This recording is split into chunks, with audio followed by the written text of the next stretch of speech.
Solapur social फाउंडेशनच्या वतीने समस्त सोलापूरकरच्या मदतीने 40 ते 45 लाख नागरिकांच्या संमतीने सहकार्याने सोलापूर जिल्ह्याची यात्रा यावर्षी पहिल्यापासून सुरुवात करते। त्याची सुरुवात 27 सप्टेंबर ते 2 ऑक्टोबर पासून करते। 27 सप्टेंबर हा जागतिक पर्यटन दिन आहे आणि 2 ऑक्टोबर ही महात्मा गांधी जयंती आहे। 27 सप्टेंबरच्या निमित्तानं पर्यटन करावं आणि महात्मा गांधींच्या स्वप्नात खेड्याकडे चला, स्वच्छता ही संकल्पना घेऊन हा सप्ताह करतो।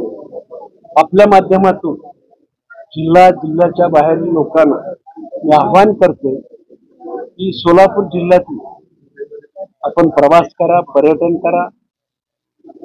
जे सोलापूर जिल्ह्यातले आहेत, बाहेर आहे, त्या समस्त सोलापूरकरांना विनंती करते 2 दिवस आपल्या सोलापूरसाठी तुम्ही द्या। सोलापूर जिल्ह्यातील प्रत्येक शाळा असेल, माध्यमिक शाळा असेल, प्राथमिक शाळा असेल, महाविद्यालय असतील, या सगळ्यांना सुद्धा सहली आपला तालुका सोडून दुसऱ्या तालुक्यात जावा। ज्याला कुठे जायचं तिथे जा। महिला बचत गटांनी सुद्धा वेगळे उत्पादन बघावी।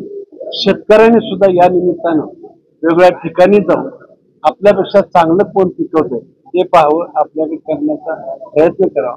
सरपंचाला सुद्धा मी आव्हान करते तुमच्या मार्फत की त्यांनी सुद्धा आपल्यापेक्षा चांगल्या ग्रामपंचायती कुठल्या आहेत त्याचं अनुकरण आपल्याला करता येते का पाहावं, जेणेकरून जिल्हा अंतर्गत काय चाललंय, आपल्या जिल्ह्यात चांगलं काय आहे, या सगळ्या गोष्टी एकमेकाला व्हावी। बाहेरच्या लोकांना सुद्धा काही ठराविक मंदिरं माहिती आहेत, ठराविक धार्मिक स्थळं माहिती आहेत, परंतु ह्याच्या बाहेर जाऊन अनेक स्थळं आहेत।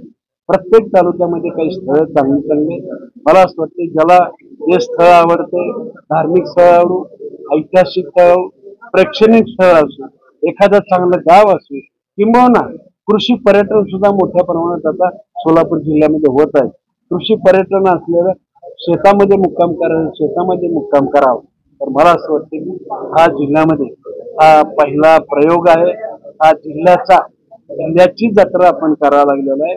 जिल्हा पर्यटन सप्ताह म्हणून करते। सर्वच नागरिकांना, समस्त महाराष्ट्रातल्या लोकांना सुद्धा नम्र आव्हान करतोय आपण या ठिकाणी यावं। पांडुरंगाच्या दर्शनाबरोबर, अक्कलकोटच्या स्वामी समर्थांच्या दर्शनाबरोबर, कुडल संगमीच्या हरिहरेश्वरच्या दर्शनाबरोबर, ग्रामदैवत सिद्धरामेश्वरांच्या बरोबर असे अनेक धार्मिक स्थळ आहेत, त्या ठिकाणी जावा, तर आशीर्वाद घ्या आणि आम्हा सोलापूरकरांना योग्य ते मार्गदर्शन करून सोलापूर हे कसं सुधरत याच्यासाठी मार्गदर्शन करावं आणि सोलापूर सुद्धा आर्थिकदृष्ट्या संपन्न हा सोलापूर जिल्हा व्हावा, बौद्धिकदृष्ट्या संपन्न व्हावा, सुसंस्कृत सोलापूर जिल्हा व्हावा, याच्यासाठी सर्वांनी मिळून प्रयत्न करावा। खूप खूप धन्यवाद। उपक्रम आहे, हा उपक्रम राज्यासाठी माहित नाही मला, पण प्रयोग आहे आणि सुदैवाने राज्य सरकारने ज्या 2 वेगवेगळे प्रयोग आहेत सध्या, म्हणजे माननीय पंतप्रधान नरेंद्रभाई मोदी यांचा 17 सप्टेंबरला काल हा जन्मदिवस होता आणि 2 ऑक्टोबर पर्यंत सेवा सप्ताह म्हणून 3 टप्प्यामध्ये करण्याचा प्रयत्न केला आहे। त्याच्यामध्ये पानंद रस्ते असतील, दुसरा टप्पा प्रत्येकाला घर देणं असेल आणि तिसरा टप्पा जिल्हाधिकाऱ्याला अधिकार दिले तुम्ही तुमच्या जिल्ह्याच्या दृष्टीनं, तालुक्याच्या दृष्टीनं, गावाच्या दृष्टीनं काही वेगळं करायचं असेल तर ते जिल्हाधिकाऱ्याला।